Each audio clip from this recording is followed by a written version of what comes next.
Nace en Monteporreiro a plataforma Monteporreiro Quere Avanzar. Trátase dun grupo de veciños que reclama ter a súa voz nas conversas sobre o proxecto que o Concello de Pontevedra propón para humanizar a Rúa Alemaña. Pois vozo parece unha idea bastante plausible, boa para o barrio e que pon certa solución a todos os problemas que temos de mobilidade interna, non? Agora mesmo o tráfico atravesa por completo todo o barrio, é un problema que hai que taxar, que hai que solucionar.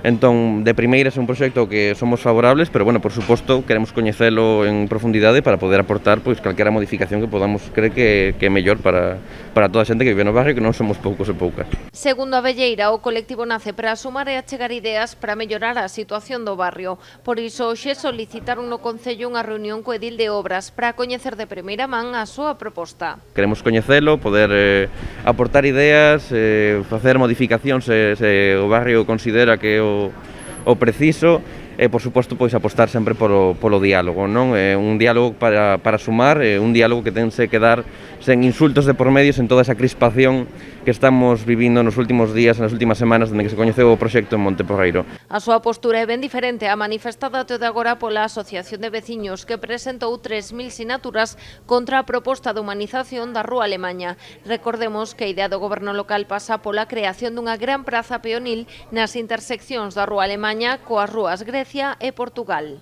Consideráronse atacadas certas persoas en lugar de, bueno, pois entender que é un proxecto político que pode estar en contra, pero as ideas hai que defendelas coa palabra, pero non con insultos, non con ameazas, non con vetos a comercios que non din que non van poñer as follas de firmas que ti queres. Entón, o diálogo tense que dar en positivo e tense que dar, bueno, nos xurdimos a partir dese momento porque é cando xurdiu unha problemática real ata de convivencia, non? Porque, bueno, foi máis unha caza de meigas contra este proxecto e contra as persoas que están a favor. Dende a plataforma ven o proxecto de peonalización como inicio para un rexurdimento de Monteporreiro, un barrio que aseguran ten aínda moitas necesidades en diferentes eidos, como o mantemento.